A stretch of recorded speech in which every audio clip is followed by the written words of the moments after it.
Vous pouvez être charmant et doux et gentil, même s'il n'y a rien en vous qui ait envie de l'être. Écoutez-moi bien. Quand vous choisissez de faire ce qu'il faut quand vous n'avez pas envie de le faire, c'est à ce moment-là que vous faites des progrès.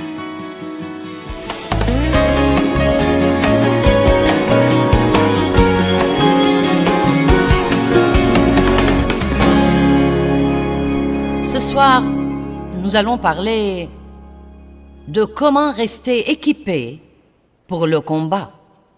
Nous sommes en guerre, la pensée est le champ de bataille. C'est le premier lieu où Satan va essayer de vous attaquer. Est-ce que vous sentez parfois que vous avez des pensées très bizarres et vous vous dites « Quand est-ce que ça va s'arrêter ?» Parfois même vous vous demandez « Mais d'où est-ce que ça me vient ?»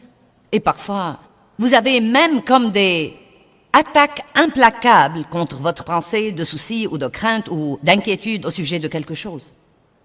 Vous devez apprendre à ouvrir votre bouche et à dire « Arrière de moi, Satan », à citer quelque chose de la parole, comme a fait Jésus dans Luc chapitre 4, et à arrêter d'être passif et de ne pas vous comporter comme un soldat dans l'armée de Dieu.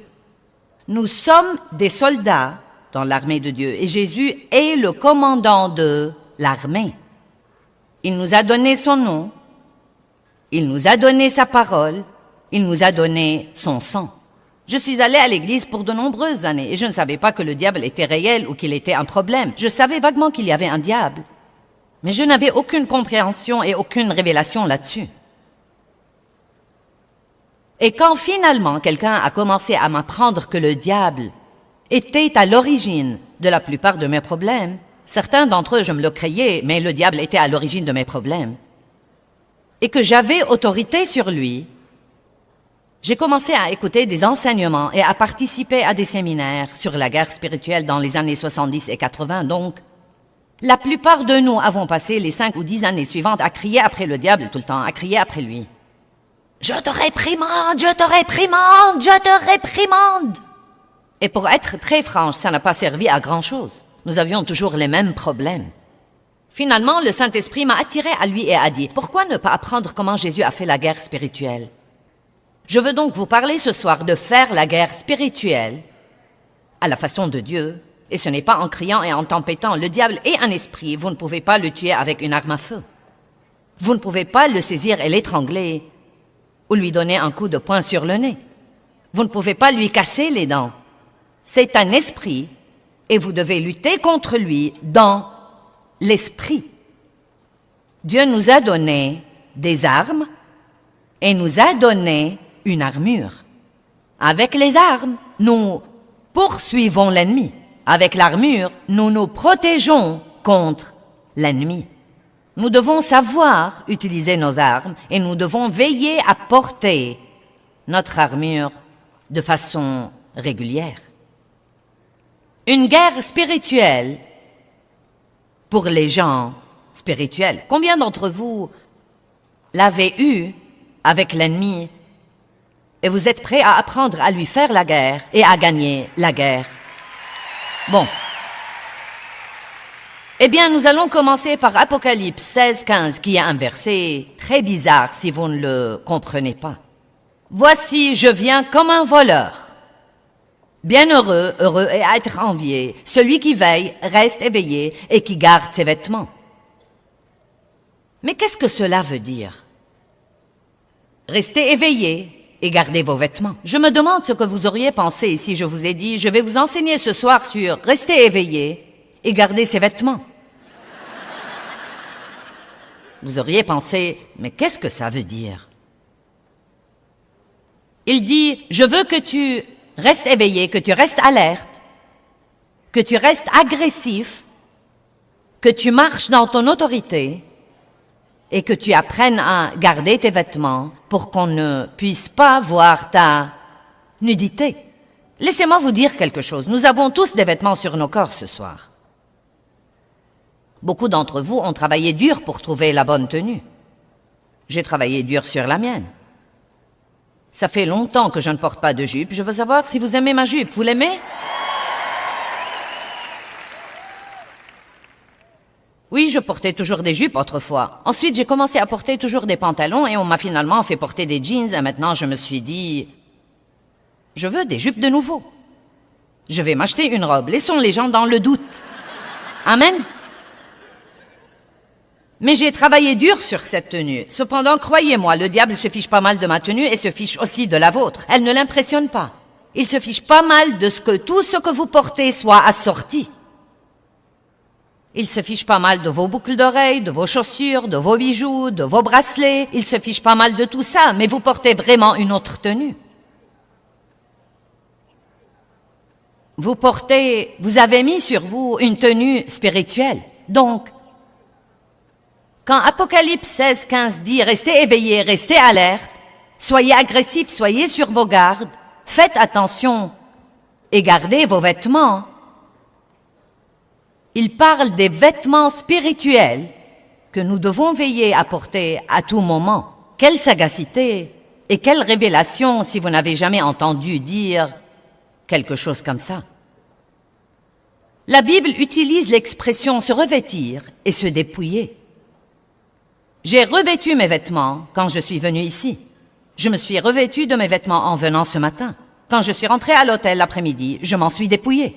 Puis j'en ai choisi d'autres et je m'en suis revêtu. Quand je rentrerai ce soir, je me dépouillerai de ceci et je me revêtirai de mon pyjama. Quand je me lèverai le matin, je me revêtirai de quelque chose d'autre. Quand je rentrerai, je m'en dépouillerai. Personne ne se tient debout dans sa penderie et ses vêtements sautent sur son corps. Vous devez les choisir exprès et vous devez vous en revêtir exprès. Nous devons apprendre à vivre intentionnellement. Ce devrait être une des premières lois de notre vie et nous devons comprendre que c'est une des premières lois du succès, l'intentionnalité. Nous devons faire les choses exprès. Nous ne devons pas attendre pour voir ce qui va nous arriver. Nous devons faire les choses exprès. Si nous passions à nous habiller spirituellement la moitié du temps que nous passons à nous habiller dans le naturel,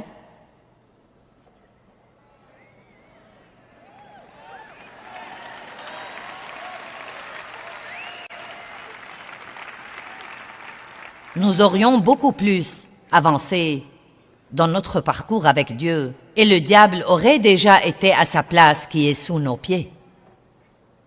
La Bible dit « Revêtez-vous de Jésus-Christ. Revêtez-vous de l'amour. Revêtez-vous de la miséricorde. Revêtez-vous d'entrailles de bonté. Revêtez-vous de modestie, la modestie qui est en fait l'humilité. Dépouillez-vous du vieil homme, revêtez-vous de l'homme nouveau, revêtez-vous de l'armure complète de Dieu. » Très intéressant. Est-ce que vous faites ça? Revêtez-vous de Jésus-Christ veut dire que le matin, avant d'aller quelque part, vous vous levez et vous prenez une décision. J'appartiens à Dieu et je ne m'appartiens pas. Et quand je sors de cette chambre et que je commence à traiter avec ma famille, quand je sors par la porte et que je commence à traiter avec la société, je suis un représentant personnel du Seigneur Jésus-Christ.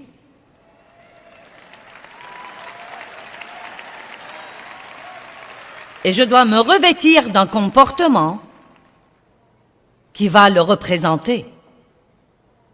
J'ai la pensée de Christ.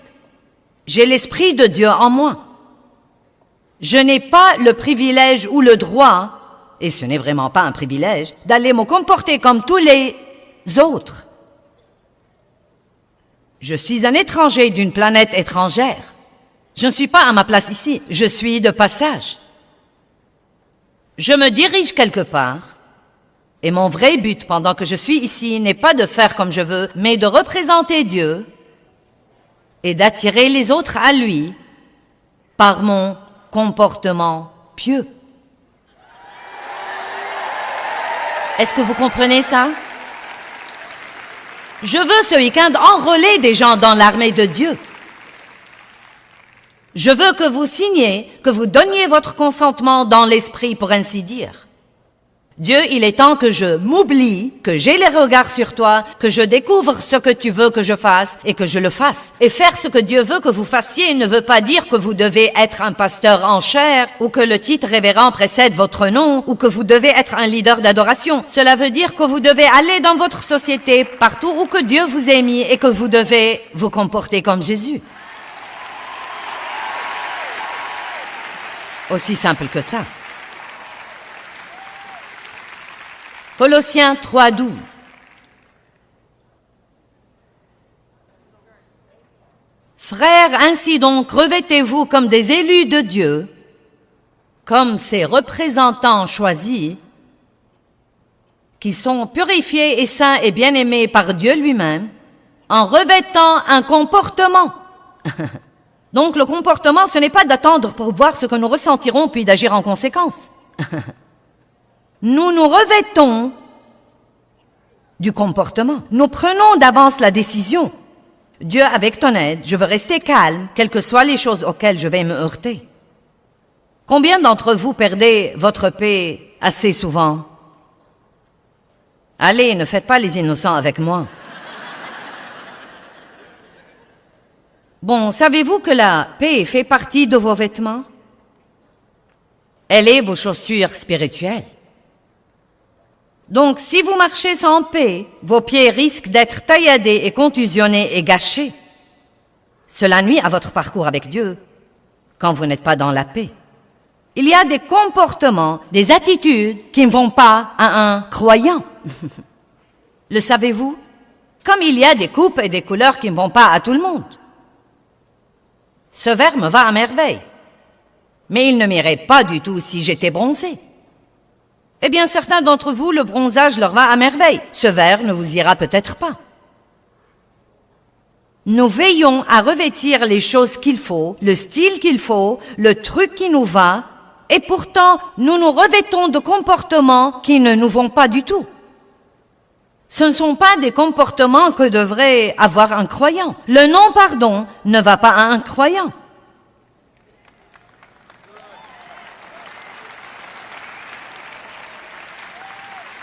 L'amertume, le ressentiment, la colère, la mauvaise attitude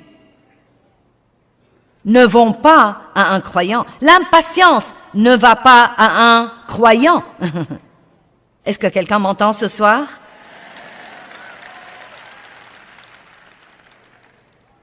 La prochaine fois que vous vous mettez en colère, vous feriez aussi bien d'entendre Dieu dire « Tu as perdu une pièce de tes vêtements. » Maintenant, tu es dehors dans le royaume spirituel avec une partie de toi nue.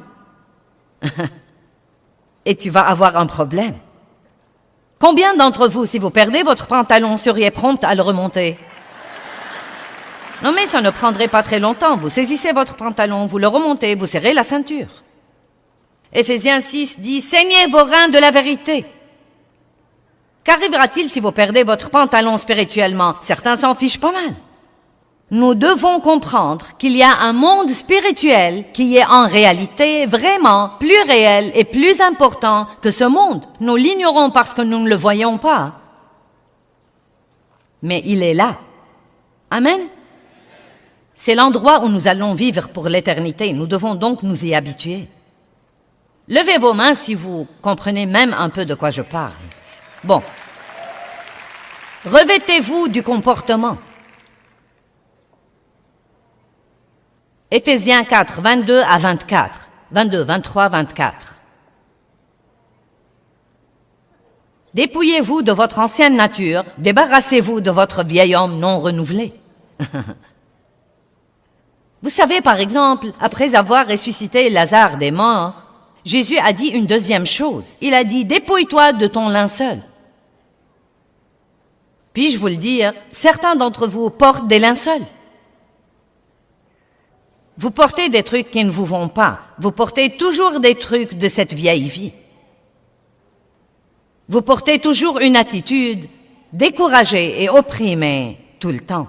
Jésus a non seulement dit à Lazare « Sors dehors et sois ressuscité des morts », mais encore « Enlève ton linceul ». Il est temps d'oublier le passé et tous les vêtements de la tombe, la dépression, le découragement, la crainte, la mauvaise attitude, la mentalité de victime. Dépouillons-nous de ces vêtements de la tombe et revêtons-nous des vêtements de la résurrection.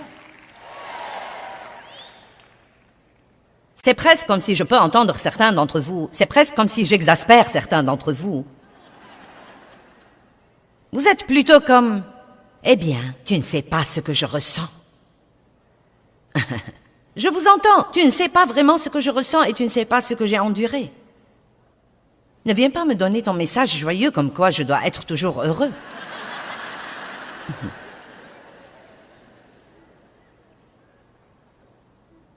Laissez-moi vous dire quelque chose.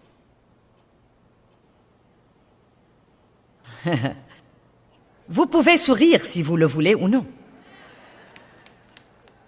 En fait, écoutez-moi bien. Vous pouvez être gentil même si vous n'en avez pas envie.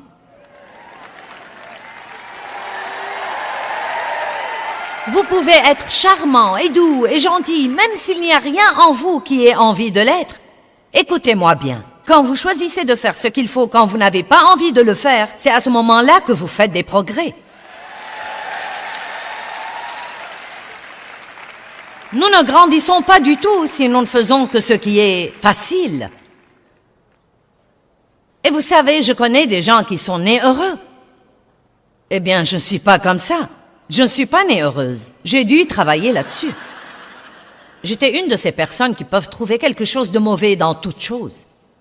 J'ai eu une vie difficile. Non, mais je connais des gens, ils sont de bonne humeur tout le temps, ils sont heureux tout le temps. Je connais des gens qui sont si doux qu'ils mettent du sucre partout. Je pense parfois, quand Dieu a distribué les gènes de la douceur, je crois que quelqu'un a pris les miens. Mais bien que je n'ai aucun de ces gènes dans le naturel, j'ai hérité certains de Jésus-Christ. Quand j'ai été régénéré, j'ai reçu la nature de Dieu. Amen. Si quelqu'un est en Christ, il est une nouvelle créature. Les choses anciennes sont passées et toutes choses sont devenues nouvelles. Vous recevez la nature de Dieu quand vous devenez un enfant de Dieu. Et vous héritez le fruit de l'esprit. Vous héritez la capacité de pardonner. Vous me dites, eh bien, pourquoi ai-je donc un tel problème? Parce que nous vivons par notre âme plutôt que par notre esprit. Votre esprit n'a pas un problème, c'est votre âme qui a un problème. Et l'âme doit être renouvelée. C'est un travail qui doit être fait exprès. Il doit être fait intentionnellement. Il doit être fait par le Saint-Esprit. Mais il ne sera fait que quand vous coopérez avec lui en étudiant la parole. Vous devez non seulement écouter quelqu'un vous prêcher un message une fois par semaine, mais encore étudier la parole. Vous devez creuser et étudier et être affamé de la parole de Dieu et aimer la parole de Dieu et apprendre à être un adorateur. Amen. Israël voulait faire une petite interview avec moi ce soir pour son programme au sujet de l'adoration. Et il a dit, pourquoi aimes-tu l'adoration? J'ai dit, si on a un cas de déprime, l'adoration s'en débarrassera plus vite que n'importe quoi. Amen. Écoutez-moi, vous ne pouvez pas suivre ce que vous ressentez et ce que vous pensez et ce que vous voulez. Tout ceci est dans votre âme. Je ne veux plus que tu te comportes comme ça désormais et je ne serai pas heureux avant que tu ne changes. Vous savez, autrefois, je pensais, je ne peux pas être heureuse jusqu'à ce que, et je ne peux pas être heureuse jusqu'à ce que, et je ne peux pas être heureuse jusqu'à ce que. J'ai finalement compris qu'il était temps d'être heureuse. Y a-t-il quelqu'un ici qui a besoin d'être heureux maintenant? Bon, écoutez, je vais vous donner une bonne chose ici. Vous ne pouvez pas contrôler ce que font les autres, mais vous pouvez contrôler ce que vous faites vous-même. Oui, vous pouvez. Vous dites, oh non, je n'ai aucune maîtrise de soi. Si, vous avez. Non, je n'ai pas. Si, vous avez, vous avez. C'est le tout dernier fruit de l'esprit qui figure dans Galates 5 que vous recevez quand vous recevez le Saint-Esprit. La maîtrise de soi. La maîtrise de soi veut dire que vous pouvez vous maîtriser. Nous n'avons pas reçu l'esprit de maîtrise des autres. Personne ici n'a reçu de Dieu l'esprit de maîtrise des autres. Vous avez reçu l'esprit de maîtrise de soi. Alléluia, je prêche mieux que vous ne réagissez.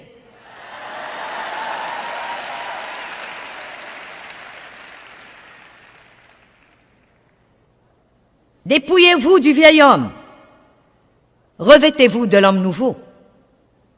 Revenons à Éphésiens 4, 24 à 26. Dépouillez-vous de votre ancienne nature, enlevez et débarrassez-vous de votre vieil homme non renouvelé qui a caractérisé votre vie passée et qui se corrompt sous l'effet des convoitises et des désirs trompeurs. Et soyez constamment renouvelés dans l'esprit de votre intelligence en ayant une nouvelle attitude mentale et spirituelle. Attitude, attitude, attitude. Et revêtez-vous de la nouvelle nature. Dépouillez-vous de l'ancienne nature, revêtez-vous de la nouvelle nature. Et quel est le pont pour y arriver? Changez votre façon de penser en permettant à votre pensée d'être renouvelée par la parole. Par exemple, si vous vous levez tous les matins et que vous ne faites que penser à toutes vos erreurs et à tous vos problèmes, et que vous avez tout gâché hier, et à quel point vous vous en voulez, et pensez à tout ce que vous n'avez pas dans la vie, je peux presque vous promettre que vous ne pourrez pas sortir et être gentil avec quelqu'un d'autre.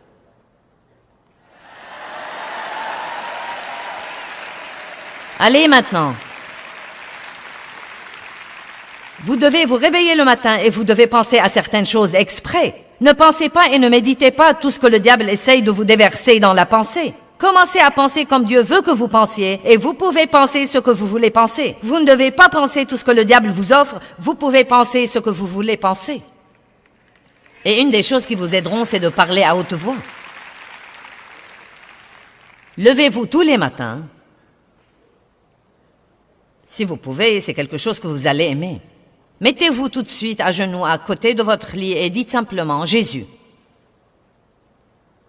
Jésus, Jésus, Jésus, aide-moi à me comporter comme tu veux que je me comporte aujourd'hui.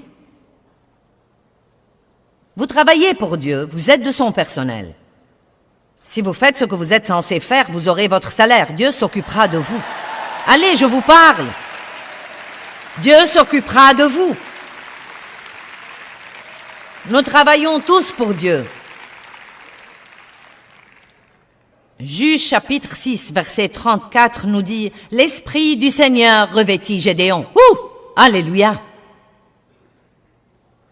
Mince alors, c'est la meilleure chose à revêtir. Juge chapitre 6, verset 34 dit « L'Esprit du Seigneur revêtit Gédéon. » Donc Dieu nous revêtit de son esprit et ensuite il nous demande d'aller le représenter. Dans Job 29, 14 à 16, jetons-y un coup d'œil. Job dit, je me revêtais de la justice. Comment est-ce qu'on se revêt de la justice? Nous allons voir plus tard dans la soirée que la justice est en fait une chose double. C'est être justifié devant Dieu par la grâce et la miséricorde de Dieu, par la grâce imméritée et non à cause des œuvres que nous aurions faites pour la gagner ou la mériter. Mais c'est aussi la mise en pratique de cette justice dans notre vie de tous les jours. Nous nous exaltons quand nous apprenons que nous sommes justifiés devant Dieu par le sang de Christ.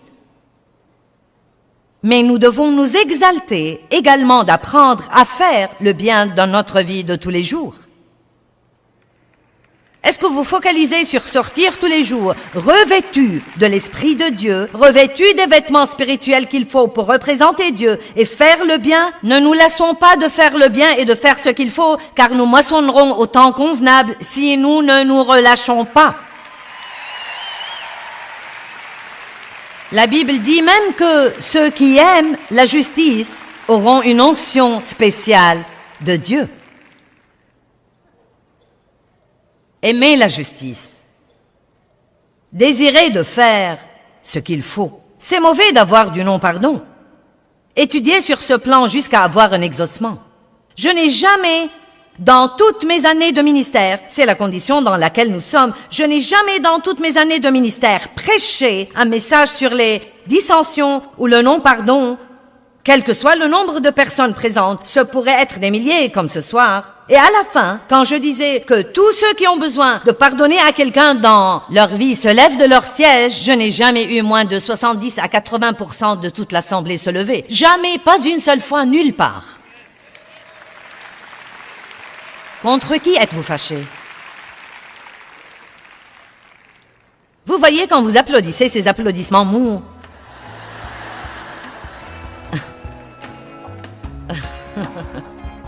Je sais que vous avez du mal à applaudir fort parce que vous appartenez peut-être à cette catégorie.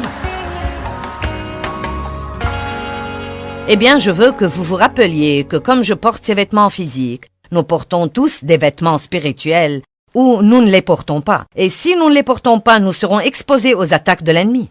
La Bible nous apprend à mettre des trucs comme les chaussures de la paix et le casque du salut et la cuirasse de la justice. Et Éphésiens 4 dit que nous devons nous dépouiller du vieux et revêtir le nouveau.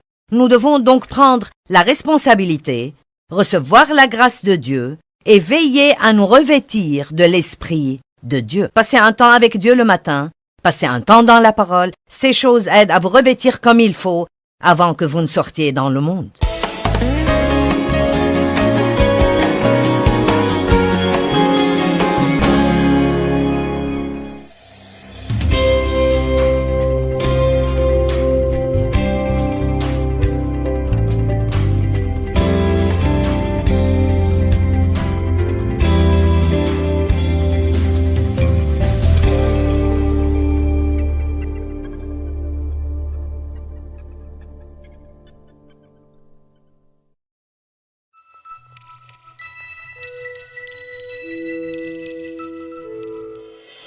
Vous ne devez pas rester assis à ne rien faire. Et dire, Joyce, prie pour moi pour que j'aie la paix. Je peux prier pour vous, pour que vous compreniez que Dieu vous a déjà donné la paix et pour que vous fassiez ce que vous devez faire pour...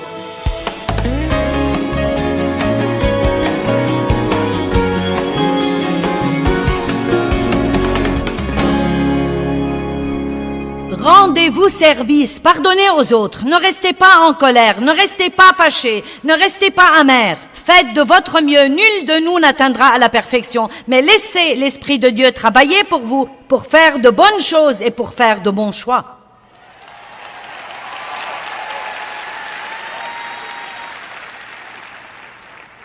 Job a dit, je me revêtais de la justice, et voyons comment il a mis ça en pratique. Je me revêtais de la justice et elle me revêtait, ou c'était mon vêtement, Job a dit. Ma droiture. Job était quelqu'un qui tâchait de redresser les torts. Est-ce que vous voyez des torts et vous hochez la tête et vous dites, quelqu'un devrait faire quelque chose? Ou est-ce que vous êtes quelqu'un qui dit, je trouverai un moyen de redresser ces torts? Revenons au verset. Ma droiture m'était comme un manteau et un turban ou un diadème ou une couronne. Vous comprenez, il dit, parce que j'ai œuvré à rendre justice aux autres, la justice m'était comme une couronne sur la tête. Ma justice m'était comme un manteau. J'étais l'œil de l'aveugle et le pied du boiteux. J'étais le père des misérables et j'examinais la cause de l'inconnu. Bien, Job dit clairement ici, quand vous voyez des gens qui ont des besoins, ce qu'il faut faire, c'est de les aider.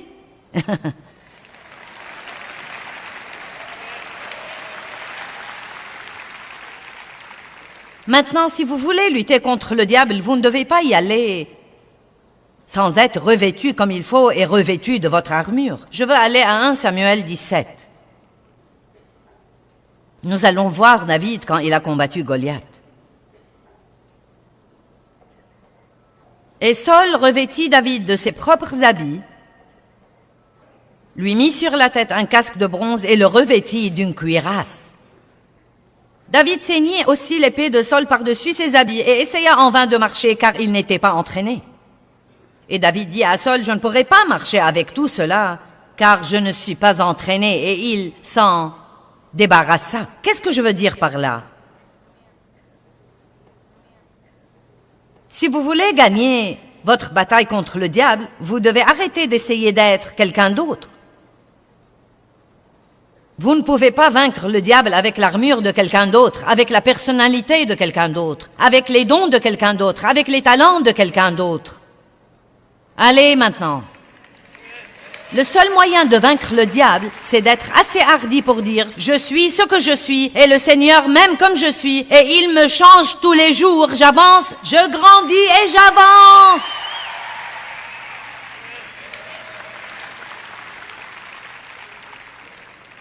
Je ne suis pas censé être comme vous et me comparer à vous. Je ne suis pas censé rivaliser avec vous. Dieu m'apprendra à vaincre l'ennemi à sa façon. Regardons verset 45. David dit aux Philistins, « Toi, tu viens à moi armé d'une épée, d'une lance et d'un javelot, et moi, je viens à toi armé du nom du Seigneur des armées. » Alléluia! Il n'avait pas besoin de l'armure naturelle de Saul, il avait besoin d'une armure surnaturelle, et c'est ce dont vous avez besoin. Et moi, je viens à toi armé du nom du Seigneur des armées, du Dieu des lignes d'Israël que tu as défié. Aujourd'hui même, le Seigneur te remettra entre mes mains. J'aime la façon dont il prophétisait d'avance la mort de Goliath. Écoutez ceci. Aujourd'hui même, le Seigneur te remettra entre mes mains. Je te frapperai et je te décapiterai. Aujourd'hui même, je donnerai les cadavres de l'armée philistine aux oiseaux du ciel et aux animaux de la terre. Et toute la terre saura qu'il y a un Dieu pour Israël.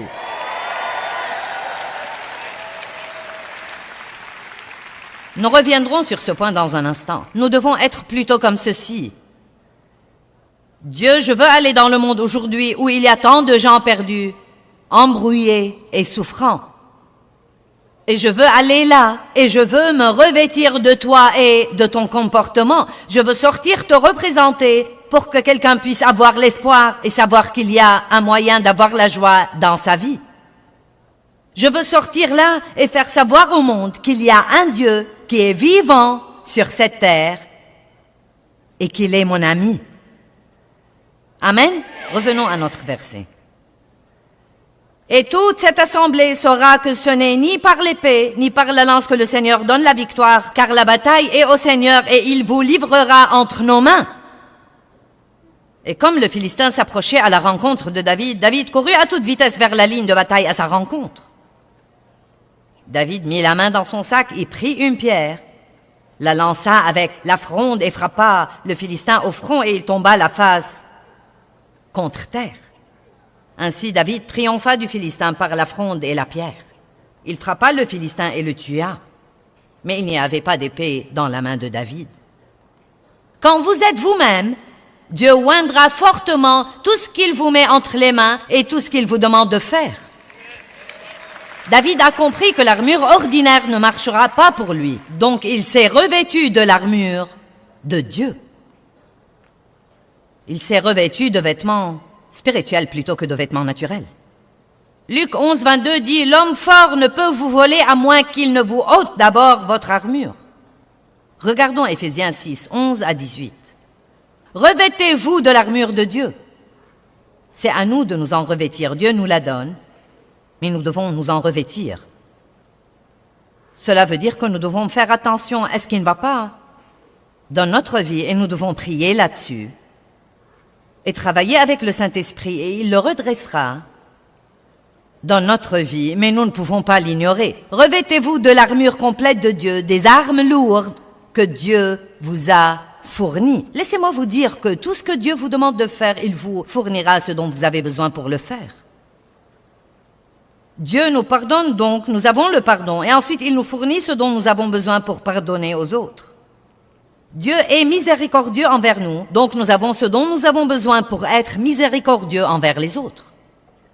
Dieu est bon, il est bon envers nous, donc maintenant nous avons son exemple. Il nous a montré comment être avec les autres. Savez-vous que tout ce que Dieu vous donne, il s'attend à ce que vous le donniez, il s'attend à ce que vous soyez un canal et que vous le laissiez couler en vous et par vous. Ne soyez pas un puits bouché. C'est comme ça que les ennemis dans l'Ancien Testament, c'est comme ça que les nations se battaient. Elles bouchaient les puits les unes des autres. L'ennemi venait boucher les puits des gens dont il voulait prendre la terre, et je crois que le diable a bouché les puits de beaucoup de gens. Nous devons commencer à laisser les choses couler. Prendre quelque chose, donner quelque chose, inspirer, expirer, recevoir la miséricorde et la donner, recevoir le pardon, donner le pardon, recevoir la bonté, la donner, recevoir l'amour, pardonner. Dieu est-il patient avec vous? Êtes-vous impatient avec les autres?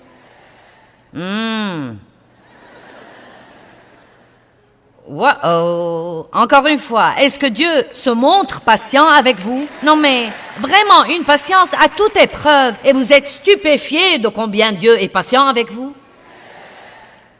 J'en suis stupéfiée, moi aussi. Et pourtant, c'est si facile de s'impatienter tellement vite contre les autres qui ne font pas ce que nous voulons qu'ils fassent tout de suite. Moi, je m'amuse, vous aussi, j'espère.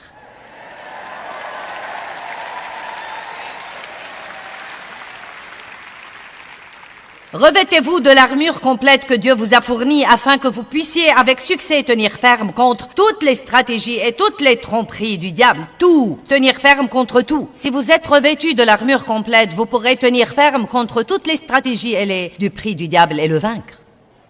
Car notre lutte n'est pas contre le sang et la chair. Nous n'affrontons pas des adversaires physiques, mais nous luttons contre les esprits méchants dans le royaume céleste. Verset 13, c'est pourquoi revêtez-vous, que tout le monde dise revêtez-vous.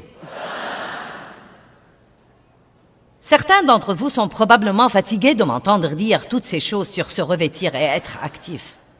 Mais vous n'allez pas vaincre le diable en regardant des feuilletons mélos et en mangeant des beignets.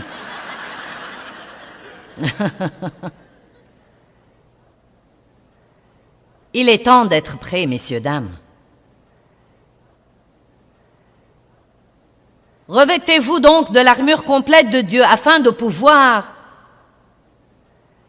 résister et de tenir ferme au mauvais jour du danger. Et après avoir surmonté toutes les exigences de la crise, vous devez tenir ferme à votre place. Maintenant, laissez-moi dire 2 ou 3 choses rapides là-dessus. Tout d'abord, faites ce que vous pouvez faire. Faites ce que vous savez faire, que Dieu vous a appris à faire. Et ensuite, Dieu fera toujours ce que vous ne pouvez pas faire. Est-ce que vous m'entendez? C'est vraiment si simple. D'accord? Vous dites, j'ai besoin de travail. Bien, faites ce que vous pouvez faire. Allez chercher du travail. Une idée originale, n'est-ce pas? J'ai fait 2 demandes d'emploi la semaine dernière. Non, cherchez du travail 8 heures par jour s'il le faut.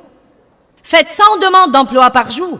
Soyez agressif. Comportez-vous comme un soldat dans l'armée de Dieu. Dites, je suis un enfant de Dieu. Si quelqu'un peut trouver du travail, ce sera moi. Je vais trouver un bon travail. Dieu m'aime vraiment. Je suis un donneur.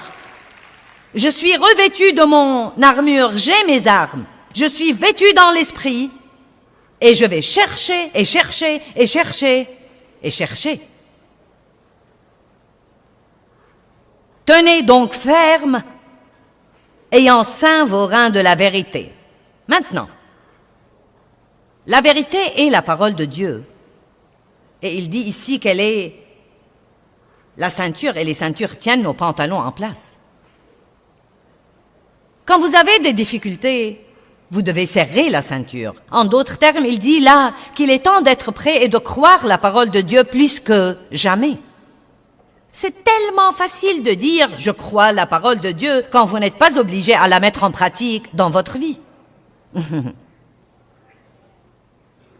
Mais quand tout à coup vous sentez que l'enfer tout entier est sorti contre vous et que vous avez attendu plus longtemps que vous ne pouvez supporter et vous voyez que les autres sont bénis alors qu'ils ne le méritent vraiment pas à votre avis,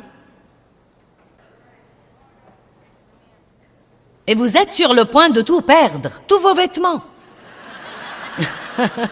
Non, mais vous êtes sur le point de perdre la joie, de perdre la paix, de perdre l'amour. Vous êtes sur le point d'avoir une résurrection de ce vieil homme comme... C'est à ce moment-là que vous devez serrer cette ceinture de 2 ou 3 crans et dire non, je vais être prêt et je vais tenir ferme dans la parole de Dieu. Est-ce que vous m'entendez ce soir?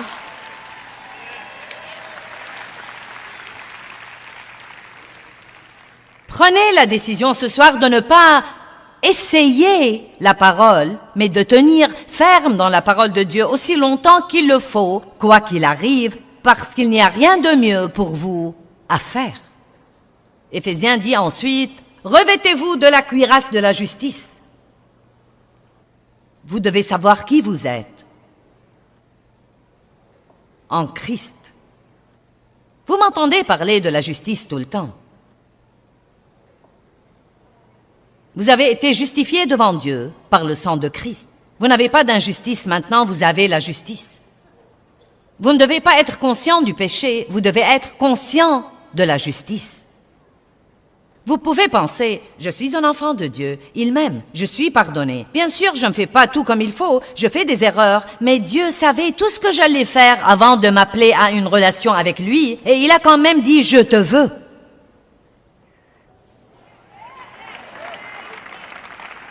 Vous ne surprenez pas Dieu. Vous devez d'abord savoir qui vous êtes en Christ, et quand le diable vient contre vous avec la condamnation, vous devez vous rappeler que la parole de Dieu dit qu'il n'y a aucune condamnation pour ceux qui sont en Christ. Cela ne veut pas dire que nous nous mettons à faire ce que nous voulons, mais cela veut dire que si vous avez un bon cœur envers Dieu et que vous voulez faire ce qu'il faut, si vous faites des erreurs, vous en parlez à Dieu et vous recevez son pardon. Et ce pardon vous a déjà été donné par le sang de Christ. Vous ne devez pas persuader Dieu de vous pardonner. Tout ce que vous devez faire, c'est de vous accorder avec Dieu et de recevoir son pardon. Vous serez instantanément purifié par le sang de Christ, instantanément. Et ne sentez-vous pas coupable. N'ayez pas mauvaise conscience. C'est inutile, c'est une perte de temps. Et quand vous savez que vous êtes en Christ, vous devez faire un effort avec le Saint-Esprit. C'est un effort par le Saint-Esprit. Ce n'est pas un effort charnel. Ce n'est pas quelque chose que vous faites tout seul et qui vous frustre tellement. Eh bien, j'essaye vraiment, j'essaye d'être bon, j'essaye de marcher dans le fruit de l'Esprit, j'essaye et j'en ai plus qu'assez d'essayer et j'ai essayé et essayé à en mourir. Ce n'est pas ce dont je parle. Ne partez pas d'ici en disant « Je vais essayer d'être bon, je vais essayer de garder mes vêtements et de rester éveillé. »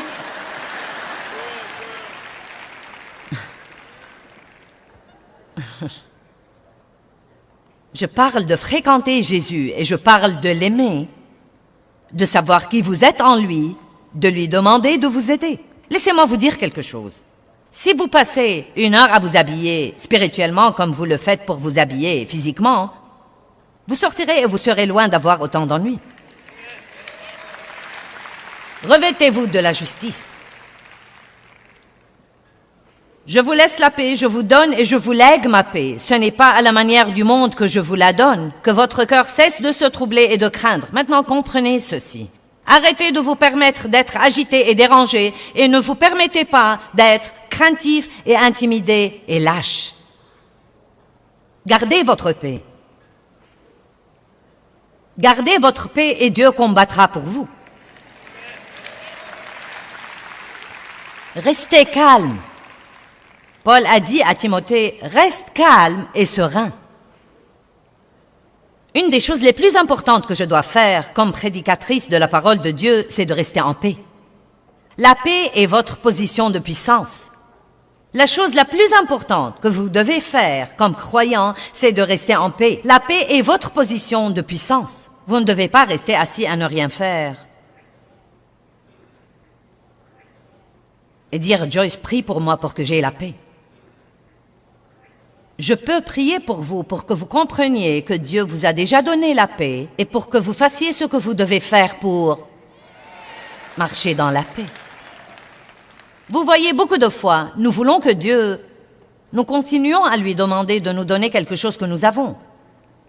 Et ce que nous devons faire, c'est d'apprendre à utiliser ce que Jésus nous a déjà donné. Il a dit, je vous donne ma paix, maintenant arrêtez de vous permettre d'être agité et dérangé.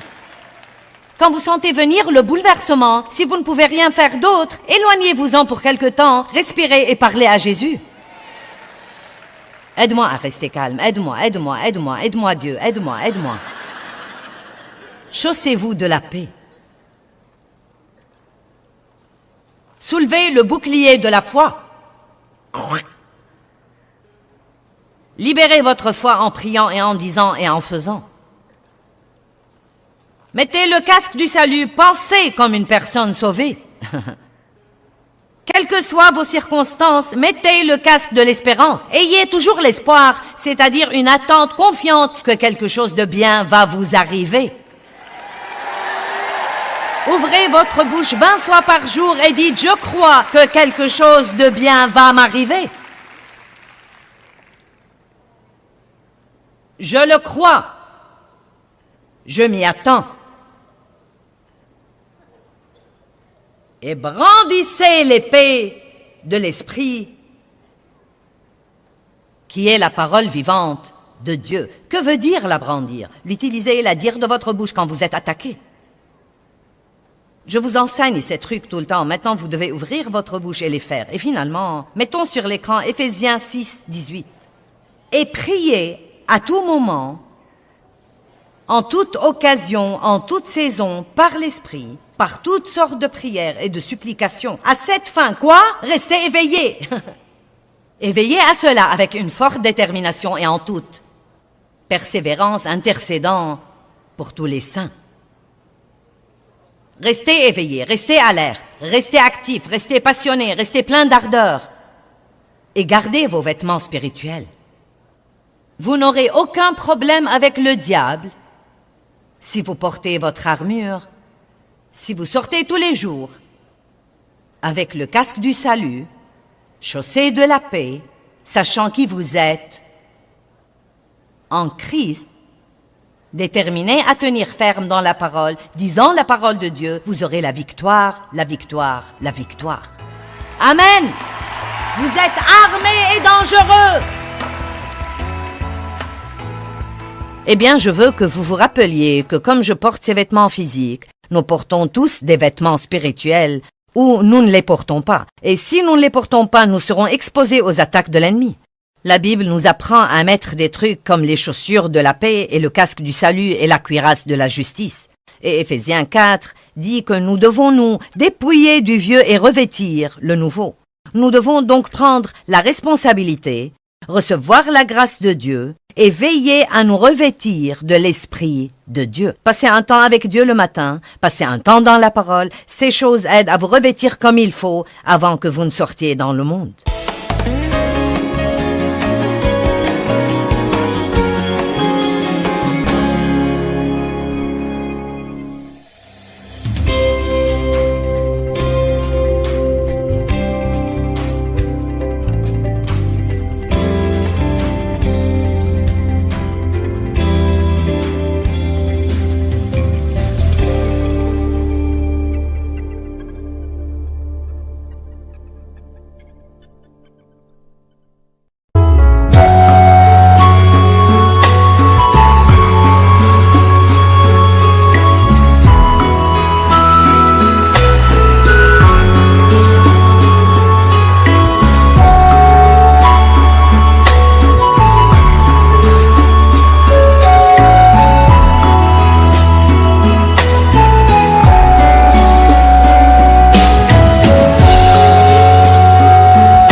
khắp phương trời vẫn nhớ tới quê hương.